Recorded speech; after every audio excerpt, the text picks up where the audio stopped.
Gypsy Rose was released from prison on early parole Thursday afternoon on the 28th of December 2023.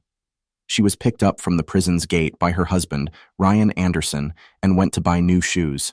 They got married in prison in 2022 after they were sending letters to each other since 2020. But that's not her tragic story. The horror story is that Gypsy Rose Blanchard's story is a tragic and complex case of abuse and deception. Gypsy was born in 1991 and raised by her mother, Blanchard. From early childhood, Gypsy was made to believe that she had numerous medical conditions, including leukemia, muscular dystrophy, and epilepsy. Claimed that Gypsy's illnesses required the use of a wheelchair, feeding tube, and other medical interventions. However, as Gypsy grew older, she started to question her health conditions and discovered that many of them were fabricated by her mother. Gypsy was not sick. Instead, she was a victim of Munchausen syndrome by proxy, a form of abuse where a caregiver exaggerates, fabricates, or induces health issues in someone under their care to gain attention or sympathy. In June 2015, Gypsy, then 23 years old, orchestrated a plan with her online boyfriend, Godejohn, well-known Nick, to murder her mother. Nick carried out the act in and Gypsy's home. Afterward, the couple fled to Wisconsin, where they were eventually apprehended. The case gained widespread media attention, highlighting the complexities of Munchausen by proxy and the abusive dynamics within the Blanchard family. Gypsy Rose Blanchard pleaded guilty to second-degree murder and is serving a 10-year prison sentence. Nick was convicted of first-degree murder and received a life sentence. I landed in this grim cage called Pleasant Valley Correctional for forgery, not murder. But after 5 years bunking with Gypsy Rose Blanchard, the girl who offed her own mama Dee, let me tell you, my definition of horror got a serious upgrade. I was 24 when they shoved me in here, fresh-faced and naive. Gypsy, she was just 19, this wisp of a girl with eyes like pools of melted chocolate and a laugh that could charm the birds out of the trees. We clicked, me and Gypsy, shared stories, swapped secrets, dreamt big dreams through the bars, and as her walls crumbled, she spilled the truth about her life, a truth more twisted than any prison nightmare.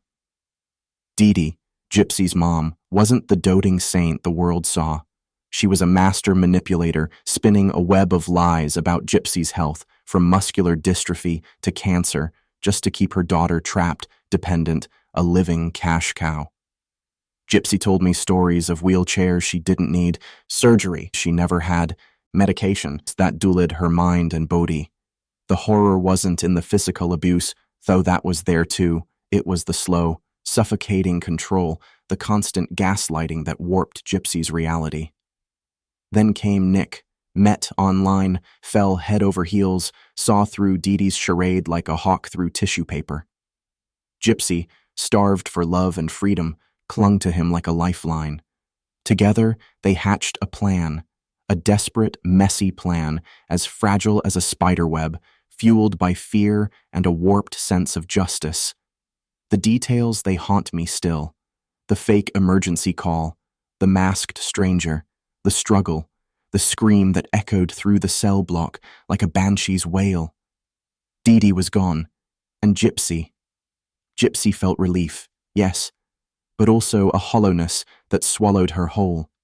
She traded one cage for another, traded one monster for the bars and shadows of Pleasant Valley.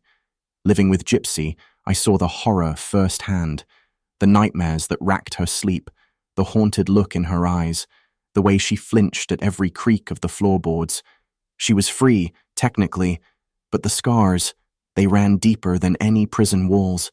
Dee's ghost, it clung to Gypsy like a shroud, a constant reminder of the darkness she carried within. And me. I learned a lesson in Pleasant Valley. Some horrors, they're not things that go bump in the night. They're woven into the fabric of our lives, hidden in plain sight, waiting to be unraveled by the desperate, the naive, the ones who believe that sometimes the only way to escape the monster is to become one yourself. Now, when I stare out the bars, I don't just see freedom. I see the shadows that lurk in the corners, the whispers of doubt that can turn good intentions into something monstrous. And I pray, for Gypsy and for myself, that someday the horror fades, and we're left with just the ghosts of memories, not the living nightmares they became. The cell block hums with low, nervous energy. It's always louder around cell 13B, though. Maybe it's the girl inside. Gypsy Rose Blanchard, they call her. Not a celebrity here, just another inmate. But her story, well, that's another beast entirely. I've been a prison warden for 25 years, seen my share of hardened hearts and haunted eyes. But Gypsy, hers are different. They hold a quiet intensity, a simmering volcano trapped behind bars. Sometimes, when she catches me watching, a flicker of something dark dances in their depths. Defiance, maybe, or a chilling echo of the shadows she escaped. It all started with her mother, Dee. A tale spun from twisted love and fabricated illness, a web that choked Gypsy's life for years. Wheelchairs for phantom disabilities, surgeries that never happened, a constant charade of suffering orchestrated by the woman who should have protected her. Gypsy told me about it in hushed whispers, her voice raw with a mix of anger and a strange, detached sadness. The escape orchestrated online with a troubled soul named Nick was as desperate as it was macabre. A fake emergency call, a masked stranger, a scream that still echoes in the dead of night. Dee was gone, and Gypsy, free, not quite. In the sterile confines of cell 13B, Gypsy walks differently. A phantom limp lingers in her step, a twitch plays across her face mimicking the seizures she never had. It's like a twisted echo of Dee's cruelty, a performance Gypsy carries with her, a chilling reminder of the monster she both loathed and mimicked. The other inmates keep their distance. They whisper about the Munchausen by proxy kid, their voices laced with fear and morbid fascination. I can't blame them. Something is unsettling about Gypsy, a darkness that seeps into the corners of the cell block, staining the air with the ghosts of her past. Sometimes, late at night, I catch her talking to herself, her voice a low murmur swallowed by the shadows. Is she reliving the night of the escape, the desperate struggle, the final chilling silence? Or is it something else entirely, something born from the twisted bond she shared with Dee, a legacy of manipulation that festers even in the cold isolation of prison? I don't know what the future holds for Gypsy Rose Blanchard. Maybe she'll find peace, shed the ghosts that cling to her like prison bars. Maybe the darkness will win, consuming her like the shadows that dance in her haunted eyes. One thing's for sure, Cell 13B is more than just a prison cell. It's a cage built not of steel and concrete, but of the chilling legacy of a mother's twisted love, a legacy that haunts Gypsy's every step and turns the prison walls into a canvas for a horror story unlike any other.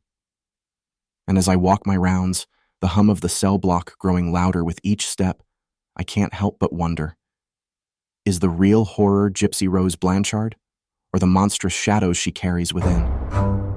I'm Sean. I was 22, fresh out of high school and drowning in the monotony of small-town life when I met Nick online. He wasn't like the other guys, all bravado and beer bottles. Nick was different, sharp-witted and surprisingly kind, like a stray cat with eyes that held secrets. We bonded over books and obscure music, our late-night chats a lifeline in the stagnant swamp of my existence. He told me about Gypsy Rose, this girl trapped in a world woven from pain, her life puppeteered by a mother he called Dee the Dragon. His descriptions were like whispered poems, painting a picture of a wheelchair-bound girl with eyes that spoke of stolen sunshine and dreams smothered in guilt. Then came the first mention of murder. Not casual, not joking, but a cold, calculated plan taking shape in the shadows of their online world.